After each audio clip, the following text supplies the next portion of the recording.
So hi guys, ನಾನು ನಿಮ್ಮ ಡಿಯಾ. ಇವತ್ತು ನಾವು ಟ್ರಿಪ್ ಲಾಗ್ ಅಂತ ಮಾಡಿರೋದು ಗೋಪಾಲ ಸ್ವಾಮಿ ಬೆಟ್ಟ. ನಾನು ಏನಕ್ಕೆ ಗೊತ್ತಾ ಬಂದಿದ್ದೀಲಿಗೆ, ನಾನು ಊರಿಗೆ ಬಂದಿದ್ದೆ. ನನಗೆ ಸಮ್ಮರ್ ಹಾಲಿಡೇ ಸ್ಟಾರ್ಟ್ ಆಗಿದೆ. ಸೊ ಇಲ್ಲಿಗೆ ನಾನು ಬರ್ತಿರೋದು ಸೆಕೆಂಡ್ ಟೈಮ್. ಸೊ ಇದರಲ್ಲಿ ಏನೇನು ಇದೆ ಅಂತ ನಿಮ್ಗೆ ತೋರಿಸ್ತೀನಿ. ಸೊ ನೋಡಿ, ಇದು ಗೋಪಾಲ ಸ್ವಾಮಿ ಬೆಟ್ಟದ ಲೈಕ್ ಈ ದೇವಸ್ಥಾನದಿಂದ ಸ್ವಲ್ಪ ಮುಂದೆ ಬಂದರೆ ಈ ಥರ ಕಲ್ಲಿಗೆ ರೋಡಿಂದ ಹಿಂಗೆ ಸ್ವಲ್ಪ ಮುಂದೆ ಬಂದರೆ ಕಲ್ಲು ಇರುತ್ತೆ. ಇಲ್ಲೊಂದು ತಂತಿ ಹಾಕಿದ್ದಾರೆ, ನಾವು ಅದನ್ನು ದಾಟಿದರೆ ಲೈಕ್ ವಾಚ್ಮ್ಯಾನ್ ಥರ ಇರ್ತಾರೆ, ಮಿಲ್ಟ್ರಿಯವರು, ಅವ್ರು ಬರ್ತಾರೆ. ಸೊ ನೋಡಿ ಎಷ್ಟು ಗ್ರೀನಾಗಿದೆ, ಫುಲ್ ಗಾಳಿ ಬರ್ತಿದ್ದಾರೆ. ಅಲ್ಲಿ ನಿಮ್ಗೆ ಸ್ವಲ್ಪ ಝೂಮ್ ಮಾಡಿ ತೋರಿಸ್ತೀನಿ ನೋಡಿ, ದೊಡ್ಡ ಬೆಟ್ಟ. ಇಲ್ಲಿ ಬರಬೇಕು, ಒಂದು ವ್ಯೂ ತೊಗೋಬೇಕು. ಆ್ಯಕ್ಚುಲಿ ಸಖತ್ ವ್ಯೂ ಇರುತ್ತೆ.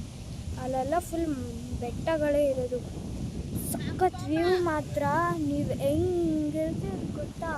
ಸೊ ನಾನು ದೇವಸ್ಥಾನದಲ್ಲಿ ಗಣೇಶನ ಮೂರ್ತಿ ಸಕ್ಕತ್ತಾಗಿತ್ತು ಮಾತ್ರ. ಈ ಟ್ರಿಪ್ ಮಾತ್ರ ಫುಲ್ಲು ಮಜವಾಗಿದೆ. ಸೊ ನಾನು ನಮ್ಮ ಫ್ಯಾಮಿಲಿ ಜೊತೆ ಬಂದಿರೋ ಮೆಂಬರ್ಸ್ನ ತೋರಿಸ್ತೀನಿ. So guys, come let's see. So ಇಲ್ಲಿಗೆ ಬಂದು ನಮ್ಮಮ್ಮ ಕೂತಿರ್ತಾರೆ. ನಮ್ಮಮ್ಮ ಮತ್ತು ಇದು ನಮ್ಮಮ್ಮ, ಇದು ನಮ್ಮ ಅಜ್ಜಿ, ಇದು ನಮ್ಮ ಸುಮಿ ಅಂತ. ಸೊ ಹಾಯ್ ಗೈಸ್, ನಾನಿವತ್ತು ಬಂದಿರೋದು ಟ್ರಿಪ್ ಲಾಗ್ ಅಂತ ಗೋಪಾಲ ಸ್ವಾಮಿ ಬೆಟ್ಟ. ಅದನ್ನು ಇನ್ನೊಂದು ಹೆಸರಲ್ಲೂ ಕರೀತಾರೆ.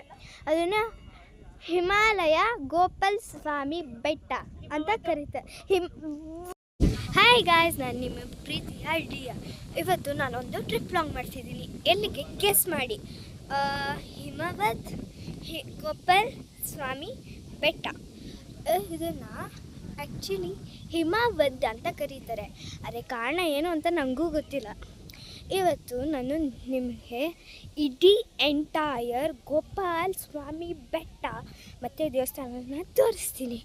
ದೇವಸ್ಥಾನನ ನಾನು ಹೋಗಿ ಬಂದಿದ್ದೀನಿ, ಆ ಕಾರಣದಿಂದ ನಾನು ಈಗಲೇ ತೋರಿಸ್ತೀನಿ ನಿಮ್ಗೆ.